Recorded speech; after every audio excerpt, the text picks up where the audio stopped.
On t'a toujours dit de ne pas courir après les femmes, de les laisser venir à toi. Mais dans la réalité, tu te rends compte que quasiment jamais une femme ne court vraiment après un homme. Tu te sens piégé.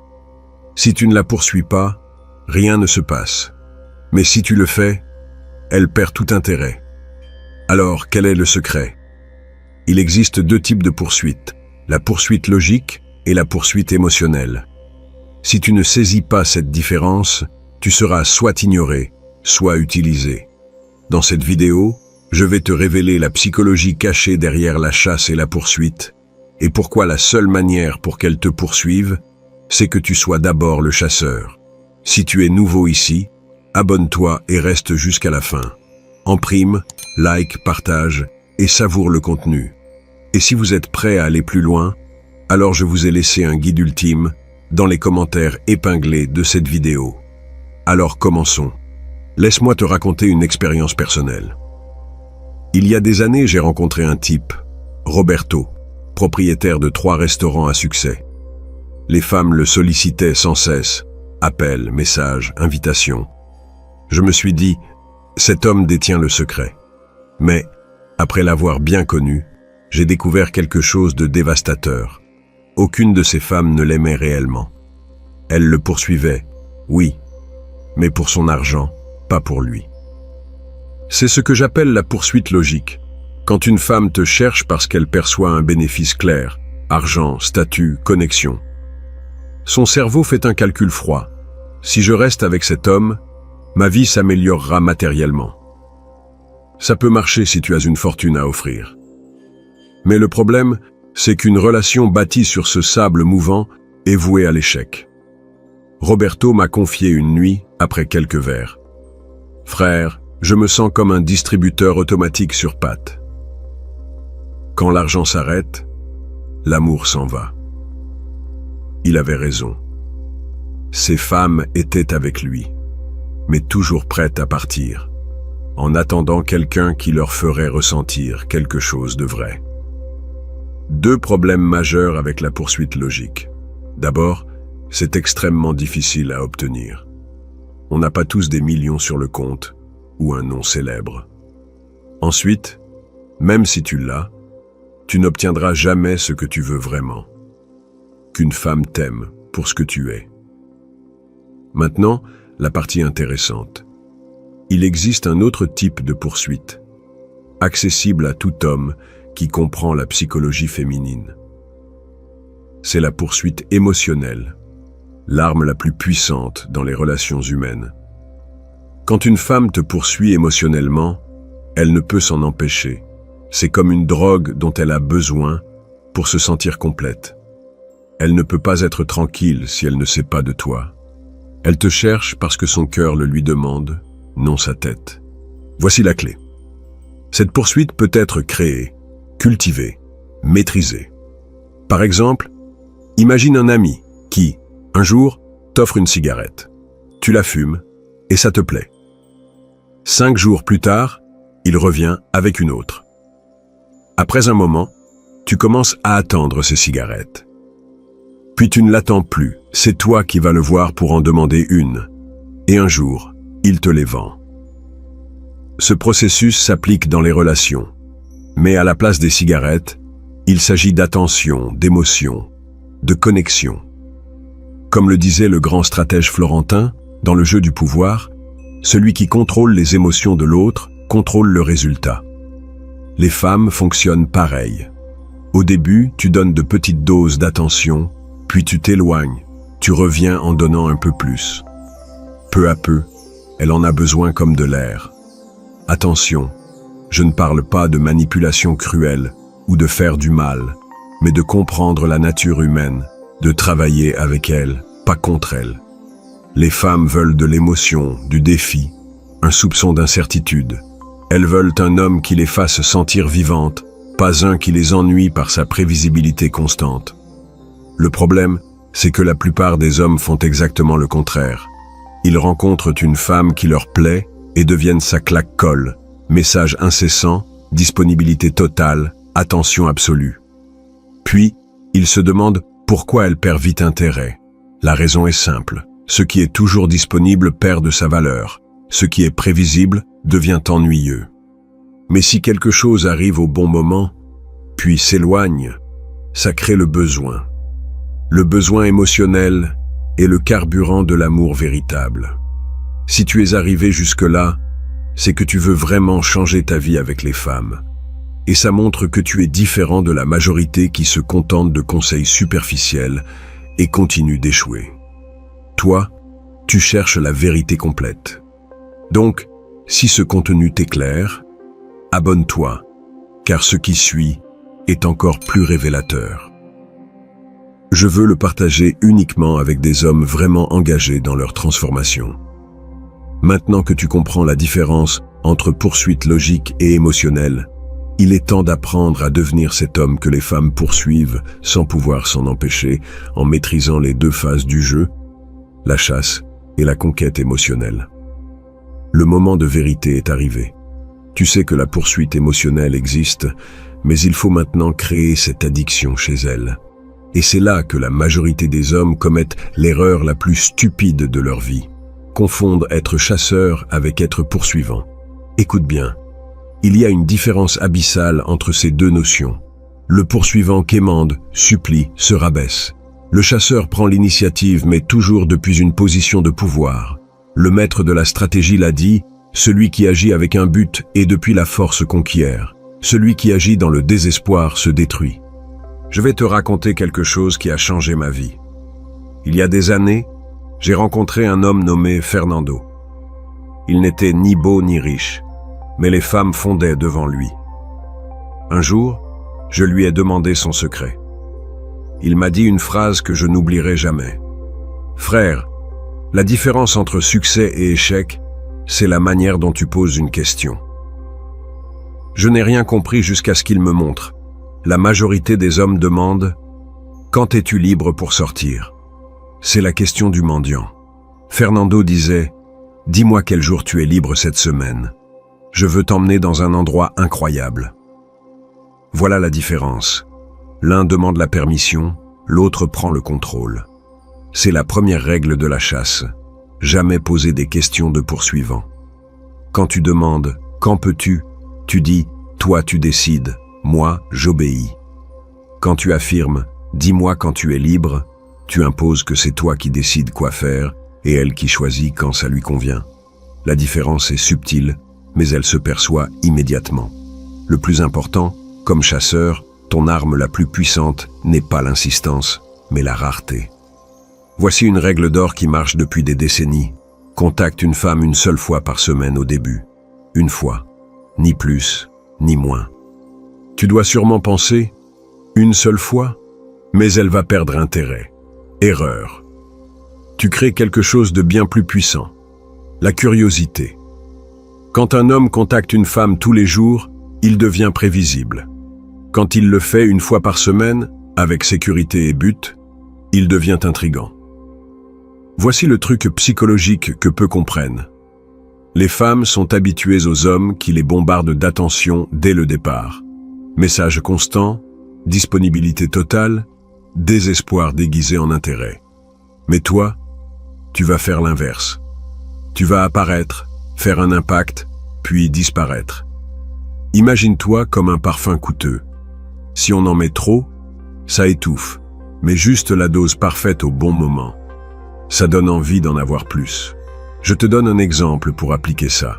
Tu rencontres une femme un samedi. Au lieu de lui écrire le dimanche, tu attends le samedi suivant. Tu lui envoies un message du type « Hé, je me souviens que tu aimes l'art. Ce vendredi, il y a une expo incroyable. Retrouvons-nous à 20h. » Utilise une formulation élégante, parce qu'après, je t'emmènerai dîner dans un lieu spécial. Note bien chaque mot. Tu ne demandes pas si elle veut venir. Tu supposes qu'elle veut. Tu ne lui demandes pas ce qu'elle aime faire. Tu as un plan. Tu ne mendies pas son temps. Tu lui offres une opportunité de partager ton plan. C'est l'état d'esprit du chasseur. Maintenant, voici une situation qui mettra tout cela à l'épreuve. Elle te dit qu'elle ne peut pas ce jour-là, qu'elle est occupée ou qu'elle a déjà des plans. C'est là que le chasseur se distingue du poursuivant désespéré. Le poursuivant dit « Et samedi ou dimanche, quand ça t'arrange ?» Le chasseur dit « Pas de problème, ce sera pour une autre fois. » Point final. Pas d'insistance, pas de supplication, pas d'alternative. Tu acceptes son refus avec la dignité d'un homme qui a des options. Cette réponse fait quelque chose d'extraordinaire dans l'esprit féminin. Elle montre que tu n'es pas comme les autres hommes qu'elle connaît. Tu ne vas pas fondre devant un refus, ni chambouler tous tes plans pour te plier à elle. Tu as ta vie, tes plans, ta dignité. Et voici la magie. Dans 70% des cas, un homme qui répond ainsi voit la femme revenir. Parfois quelques heures plus tard, parfois quelques jours après, elle te contacte pour dire « En fait, je suis libre vendredi » ou « Tu es toujours partant pour cette expo ?» Pourquoi? Parce que tu es devenu le seul homme dans sa vie à ne pas quémander son attention. Mais attention, si elle ne revient pas, ne la poursuis pas. Garde ta stratégie. Attends une semaine et contacte une autre femme. Voici la vérité brutale. Un vrai chasseur chasse toujours. Il ne s'obsède pas sur une seule proie. Cette mentalité te transformera la vie. Au lieu de mettre une femme sur un piédestal et de supplier qu'elle te choisisse, tu deviens l'homme que les femmes cherchent à conquérir. Quand tu sors avec elle, tu as déjà établi le cadre parfait. C'est toi le prix, pas elle. Mais la chasse n'est que le premier pas. Une fois la première rencontre obtenue, tu dois savoir comment allumer ses émotions pour la transformer en poursuivante. Cela demande une précision extrême. Voici où se séparent les hommes des garçons. Tu as la date, tu as prouvé que tu es un chasseur, pas un mendiant. Mais c'est là que beaucoup gâchent tout sans s'en rendre compte. Combien de fois es-tu sorti avec une femme qui semblait t'intéresser, que la conversation s'est bien passée, puis elle ne t'a plus jamais recontacté? Je parie souvent. Et tu te demandes pourquoi. La conversation était sympa. Vous avez ri, parlé boulot, famille. L'erreur, frère, c'est d'avoir eu une conversation de bureau, pas une conversation de séduction. Écoute-moi bien. Les femmes ne tombent pas amoureuses de ce que tu penses. Elles tombent amoureuses de ce qu'elles ressentent avec toi. Il y a un monde entre faire réfléchir une femme et la faire sentir. Je vais te raconter ce qui a changé ma compréhension des femmes pour toujours. J'avais un ami nommé Carlos, thérapeute. Un jour, il m'a dit « Les femmes ne se rappellent pas ce que tu leur dis, elles se rappellent comment tu les as fait sentir. » Cette phrase m'a explosé la tête. Parce que j'avais passé des années à poser les mauvaises questions. Tu fais quoi dans la vie? D'où tu viens? T'as des frères et sœurs? Des questions qu'un idiot peut poser et qu'elle a répondu 1000 fois à 1000 hommes différents. Mais voilà le secret que peu connaissent. Il existe des questions qui touchent quelque chose de profond dans l'âme féminine. Des questions qui font briller ses yeux, changer sa respiration. Se pencher vers toi comme si tu étais la personne la plus fascinante du monde. Par exemple, au lieu de demander « Qu'est-ce que tu fais pendant ton temps libre ?» demande-lui « Est-ce que tu te souviens d'un moment où tu as fait quelque chose d'aussi excitant que tu n'arrivais plus à penser à autre chose pendant plusieurs jours ?» Ressens-tu la différence? L'une mène aux faits, l'autre aux émotions. Au lieu de demander « Comment s'est passée ta journée ?» demande « Quel a été le moment où tu t'es sentie la plus vivante aujourd'hui ?» Au lieu de « Tu as des plans ce week-end ?» demande « Si tu pouvais faire quelque chose de complètement fou ce week-end, sans penser aux conséquences, qu'est-ce que ce serait ?» Comme le comprenait bien le Florentin, celui qui maîtrise les émotions du moment contrôle la mémoire du futur. Chaque fois qu'elle repensera à cette conversation, elle ne se rappellera pas de tes mots exacts, mais de cette sensation de connexion, d'émotion, d'être vivante. Mais attention, quand tu poses ces questions, sois sincèrement intéressé par ces réponses. Ne fais pas ça que pour la technique. Les femmes ont un radar émotionnel impressionnant. Elles détectent de loin si tu joues la comédie. Et quand elle répond, ne te précipite pas pour raconter ton histoire. Approfondis la sienne. Si elle te dit que son moment le plus excitant a été un voyage en montagne, demande-lui ce qui l'a le plus marqué. Comment elle s'est sentie au sommet? Fais-la revivre cette émotion avec toi. Là est le secret. Tu ne te contentes pas de connaître sa vie, tu crées avec elle de bonnes sensations.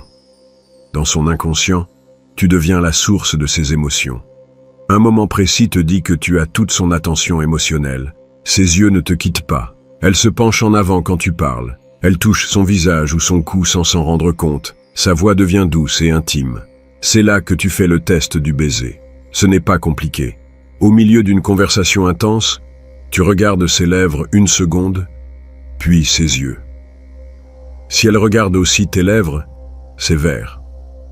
Si elle ne détourne ni la vue ni ne recule, approche-toi lentement, en la laissant faire la moitié du chemin. Mais voilà le coup de maître que la plupart ne connaissent pas. Une fois que tu as créé cette connexion émotionnelle forte, ce que tu dois faire va à l'encontre de tous tes instincts, finir le rendez-vous sur un point culminant. Oui, tu as bien lu. Quand la conversation est à son apogée, quand vous vous amusez le plus, quand elle est la plus connectée, c'est le moment de partir. Pourquoi? Parce que tu la laisses sur sa faim. Elle va rentrer chez elle, en pensant à toi, revivant chaque moment, se demandant quand elle te reverra. La plupart des hommes font l'erreur d'étirer la rencontre jusqu'à ce qu'elle s'ennuie et qu'il n'y ait plus rien à dire. Toi, tu pars quand elle ne s'y attend pas, quand elle veut que tu restes le plus. Et le plus important, ne lui promets pas une autre rencontre. Ne dis pas « je t'appelle » ou « on se voit bientôt ». Dis-lui juste que tu as passé un moment incroyable, embrasse-la sur la joue et pars.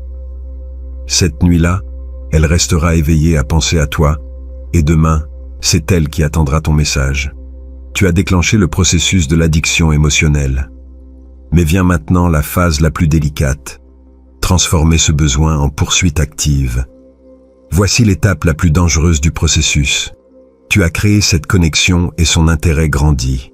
Elle commence à te chercher, t'écrire, t'appeler, vouloir te voir. Et c'est là que 90% des hommes détruisent tout ce qu'ils ont construit. Laisse-moi te raconter ce qui m'est arrivé avec une femme, Andrea. Après avoir appliqué tout ce que je t'ai enseigné, elle a commencé à m'écrire quotidiennement. Bonjour, bonne nuit, photo de ce qu'elle faisait. Je me suis dit, parfait, je l'ai. Et c'est là que j'ai fait l'erreur la plus stupide de ma vie. Je suis devenu totalement disponible pour elle. Chaque message reçu, je répondais immédiatement. Chaque appel, je prenais. Chaque invitation, j'acceptais. En 2 semaines, Andrea est passée de poursuivante à me traiter comme un frère. Que s'est-il passé? J'ai tué la tension que j'avais créée. Écoute bien, ça peut te sembler contradictoire, mais c'est la vérité la plus importante que tu apprendras. Quand une femme commence à te poursuivre, ne deviens pas totalement disponible. C'est le piège fatal dans lequel tombe la majorité des hommes bien intentionnés. Comme disait le grand stratège florentin, le pouvoir ne réside pas dans la force constante, mais dans la capacité à se retirer au moment exact. Une fois que tu as son attention émotionnelle, la distance contrôlée devient ton arme la plus puissante. Attention, ça ne fonctionne que lorsqu'elle est déjà accrochée. Si tu l'appliques trop tôt, quand elle ne te connaît pas encore, elle pensera que tu n'as pas d'intérêt et partira sûrement. La clé est de savoir quand mettre en œuvre cette stratégie. Comment savoir qu'elle est accrochée? C'est simple. C'est elle qui initie la plupart des conversations, qui te cherche sans que tu la sollicites, qui fait des plans avec toi ou s'adapte facilement aux tiens, qui partage des détails intimes de sa vie, et surtout qui s'énerve ou semble bizarre quand tu ne réponds pas vite. Quand tu vois ces signes, c'est le moment d'appliquer la disponibilité sélective. Ne sois pas toujours libre quand elle veut te voir. Si elle t'invite un samedi, parfois dis que tu as déjà un plan.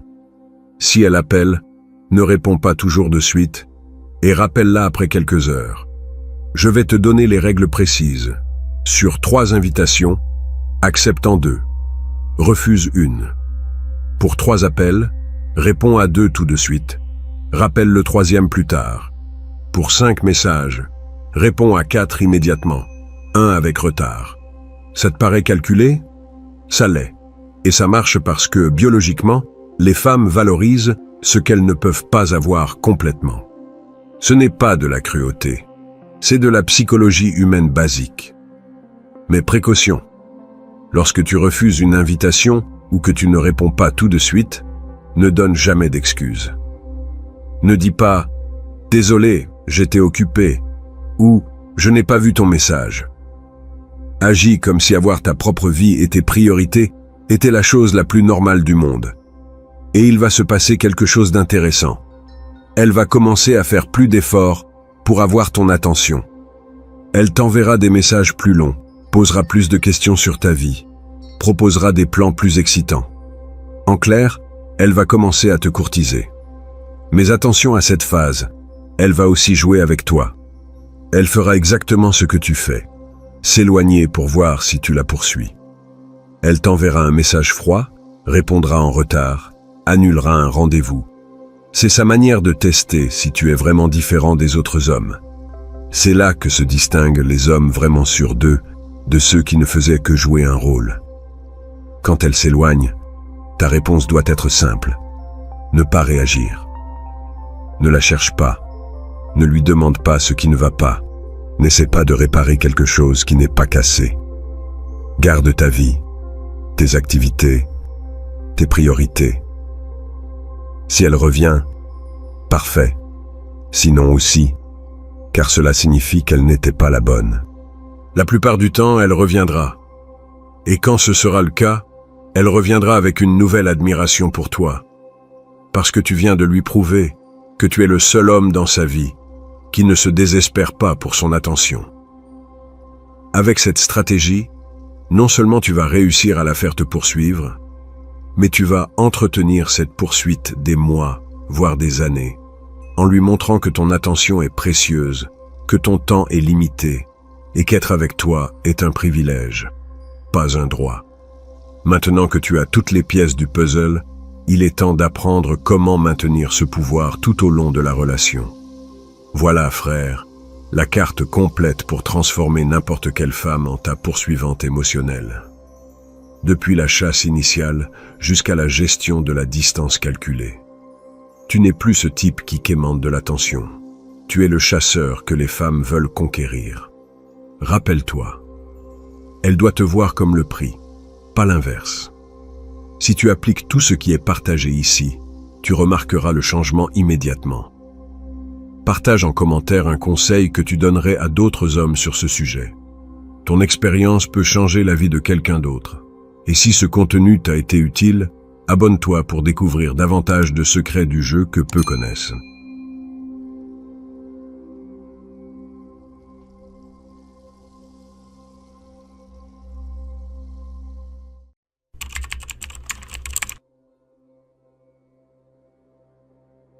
Ce n'est ni l'argent ni un physique attirant qui compte.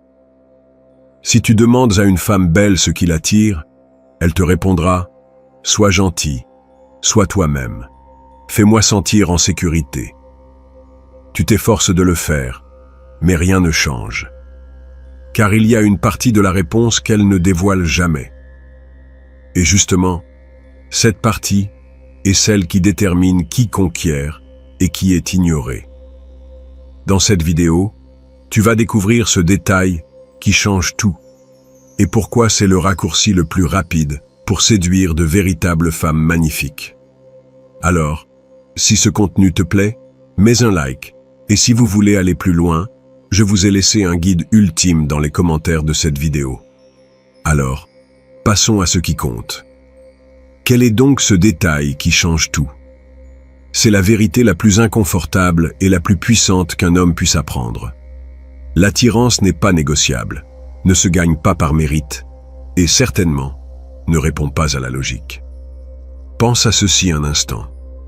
Tu as rencontré le gars, celui qui est un homme bien, un ami loyal, celui qui est toujours là pour écouter quand elle se plaint du salaud qui lui a brisé le cœur. Tu es l'homme avec lequel elle se sent en sécurité. Elle te dit que tu es le genre à épouser, qu'elle aimerait trouver quelqu'un comme toi. Et pendant qu'elle te tapote dans le dos, elle rentre chez elle en pensant à un autre, à celui qui lui donne l'insomnie, celui qui est un défi. Être le gentil garçon n'est pas un avantage, c'est une condamnation sociale. Les femmes ne te mentent pas lorsqu'elles dressent cette liste de qualités. Gentillesse, sécurité, loyauté. Mais elles te cachent la condition la plus importante. Elles ne veulent ces qualités que chez un homme pour lequel elles ressentent déjà de l'attirance. C'est la pièce manquante, le filtre invisible qui détermine ton destin. L'attirance est la condition sine qua non, la clé qui ouvre la porte. Sans elle, tous tes efforts, ta gentillesse et ton soutien inconditionnel sont comme tenter d'ouvrir un coffre-fort avec une baguette de pain. Ce n'est tout simplement pas le bon outil. La frustration que tu ressens, ce sentiment d'injustice en voyant d'autres hommes, parfois moins méritants que toi, séduire les femmes que tu désires, est réel. C'est parce que tu joues à un jeu avec un manuel de règles faux que ce sont elles-mêmes qui t'ont remis, non par malice, mais parce qu'elles ne comprennent même pas consciemment les forces primaires qui gouvernent leurs désirs. C'est ici qu'une leçon vieille de 500 ans d'un penseur comme Machiavel devient brutalement pertinente. Il avait compris que dans les jeux de pouvoir, la perception ne fait pas partie du jeu. Elle est le jeu tout entier. Et la séduction, mon ami, est le jeu de pouvoir le plus ancien et le plus viscéral qui existe. Il ne s'agit pas d'être bon ou mauvais. Il s'agit d'être perçu comme un homme de grande valeur, un homme dont l'intérêt est une récompense. Lorsque tu essaies de la gagner en étant le plus gentil, le plus serviable, tu communiques inconsciemment que ta simple présence ne suffit pas. Tu te places en position d'infériorité, comme un vendeur désespéré. L'attirance, au contraire, est un court-circuit dans son cerveau. C'est une réaction involontaire à une démonstration de pouvoir, de confiance et d'un certain mystère qui lui dit « Cet homme a son propre monde et je veux en faire partie ». La gentillesse est le dessert, mais l'attirance est le plat principal. Sans le plat principal, personne ne reste pour le dessert. À présent que tu comprends que l'attirance est la clé maîtresse, la question inévitable est « Comment diable la génère-t-on ?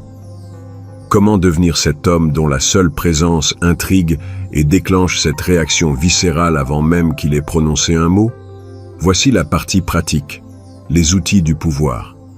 Si tu es prêt à arrêter de jouer avec des règles qui te font perdre et à commencer à utiliser celles qui te donnent le contrôle du jeu, assure-toi d'être abonné, car la connaissance qui suit est le genre d'avantage injuste qui fait les gagnants. Alors, comment génère-t-on cette attirance viscérale, cette force de gravité qui attire une femme vers toi? La plupart des hommes pensent que la réponse réside dans leur portefeuille, leur physique ou leur liste de réussite. Mais cela, mon ami, n'est que le ticket d'entrée. Cela te permet de t'asseoir à la table de poker, mais ne t'apprend pas à jouer les cartes. La vraie séduction, le pouvoir qui crée l'addiction, réside dans l'organe le plus vulnérable et érogène d'une femme, son esprit. Et le chemin pour la conquérir passe par la parole, mais pas de la manière dont tu le crois. L'erreur fatale, la raison pour laquelle des conversations qui auraient dû enflammer une flamme finissent dans un silence gênant. C'est que les hommes parlent une langue, tandis que les femmes ressentent une autre. Nous utilisons la communication masculine, un échange de données. L'objectif est de transmettre l'information de manière claire et efficace. Je travaille là-dessus, j'ai obtenu ce diplôme, mon plan est ceci. Nous croyons que si nous lui donnons assez de données logiques sur notre valeur, elle, tel un ordinateur, traitera l'information et conclura « C'est un bon parti, je dois ressentir de l'attirance ». Et pendant que tu défiles ton CV, tu n'actives que son détecteur d'ennui. Tu la traites comme un investisseur, pas comme une femme, car la communication féminine ne consiste pas en logique, mais en résonance émotionnelle. Elle ne veut pas entendre tes données. Elle veut ressentir ton monde, vibrer sur la même fréquence que toi. Pense à cela. La communication masculine est un télégramme. La féminine est une chanson. Le télégramme transmet un fait. La chanson transmet une humeur, une émotion, une atmosphère. Tu réalises la différence abyssale? Faisons un test rapide. Imagine que tu es à un rendez-vous et que tu veux parler de ton travail. Selon ton instinct, quelle phrase génère le plus d'attirance? A. Je dirige une entreprise qui a cru de 30% cette dernière année. B. Ce qui m'obsède dans mon travail, c'est cette sensation de créer quelque chose à partir de rien et de voir cela prendre vie. Écris A ou B en commentaire et explique brièvement ton choix. Je veux voir quelle mentalité domine cette communauté. Quelle que soit ta réponse, la vérité est la suivante. Elle ne se souviendra pas précisément du 30%, mais elle n'oubliera jamais comment tu l'as fait se sentir quand tu lui as parlé de ta passion. C'est là le jeu. Ton objectif dans une conversation n'est pas qu'elle te comprenne, mais qu'elle te ressente. Tu dois provoquer en elle une expérience émotionnelle analogue à la tienne. Quand tu es passionné, elle doit sentir une étincelle de cette passion. Quand tu es joueur, elle doit avoir envie de rire. C'est un transfert d'énergie. C'est ici que le stratège froid, le penseur machiavélique qui est en chacun de nous, doit se réveiller. Machiavel savait que les paroles d'un prince ne servaient pas à informer, mais à modeler la réalité émotionnelle de ses sujets et ennemis. Les mots étaient des outils pour inspirer loyauté, semer la peur ou déclencher la fureur. C'étaient des armes. Tes paroles aussi le sont. Tu dois cesser de les utiliser pour décrire ta vie et commencer à les employer pour l'inviter à vivre une émotion avec toi, ici et maintenant. Il s'agit de créer un univers privé, un microcosme où les règles du monde extérieur s'évanouissent et où il n'y a plus que vous deux, vibrant à la même fréquence. Maîtriser ce langage émotionnel te transforme en un communicateur charismatique, en un homme magnétique. Mais pour que cette symphonie fonctionne, il faut que l'orchestre soit accordé avant même de jouer la première note. Elle doit te percevoir comme quelqu'un de statutaire, une figure de pouvoir, avant même que tu ouvres la bouche. Comment construire cette perception de pouvoir sans être millionnaire ni célèbre? Comment te transformer en le prix qu'elle aspire à gagner? C'est le niveau suivant de ce jeu. Alors, comment devenir ce prix? Comment fabriquer cette perception de pouvoir avant qu'elle n'entende même ta voix? C'est là que 99% des hommes butent encore et encore contre le même mur. Ils tombent dans le piège le plus vieux et le plus paresseux, le culte de l'argent. Ils croient que la solution est de louer une voiture de luxe, d'acheter une bouteille chère en boîte de nuit ou de parler de leurs investissements. Ils pensent que si on peut montrer qu'on a des ressources, l'attirance sera une conséquence automatique. Oui, l'argent attire. Il capte l'attention. Mais confondre cela avec la vraie séduction, c'est se perdre. L'argent est ce que j'appelle un proxy de l'attirance, un substitut, une idole fausse. C'est un raccourci pour l'homme qui n'a rien d'autre à offrir. Je te garantis qu'en ce moment même, il y a un homme, sans un sou, vivant chez ses parents, qui ce soir finira avec une femme spectaculaire. Pourquoi? Parce qu'il est peut-être le musicien qui est monté sur scène dans ce bar du coin. Et alors qu'il était ce soir-là sous cette seule lumière avec sa guitare en main, créant une émotion dans l'air, il était le roi de cet univers. Sa banque ne comptait pas. Ce qui comptait, c'était qu'à ce moment, il était au centre de tout. C'est le secret que personne ne te dit. La monnaie la plus puissante dans le royaume de la séduction n'est pas l'argent, c'est le statut contextuel. Il ne s'agit pas d'être l'homme le plus puissant du monde, mais d'être l'homme le plus important dans la pièce. Tu dois créer ou trouver ta propre scène. Machiavel, dans son génie stratégique, ne parlait pas seulement d'armées et de trésors, mais de l'importance de l'apparence du pouvoir. Un prince devait être un maître du théâtre, capable de contrôler la perception des gens pour consolider son règne. Toi, tu n'as pas besoin d'un royaume. Tu as besoin d'une scène. Cela peut être tout et n'importe quoi. L'homme qui organise un barbecue et que tout le monde écoute quand il raconte une anecdote. Celui qui est expert dans un domaine et l'explique avec une passion contagieuse. Celui qui conduit son groupe d'amis le soir, décidant du prochain bar avec une confiance suivie sans question. Dans ces moments, tu es l'alpha contextuel. Ta valeur n'est pas un chiffre sur un compte, mais une énergie palpable que tous, en particulier les femmes, peuvent ressentir. Elles sont biologiquement programmées pour détecter le leader de la tribu.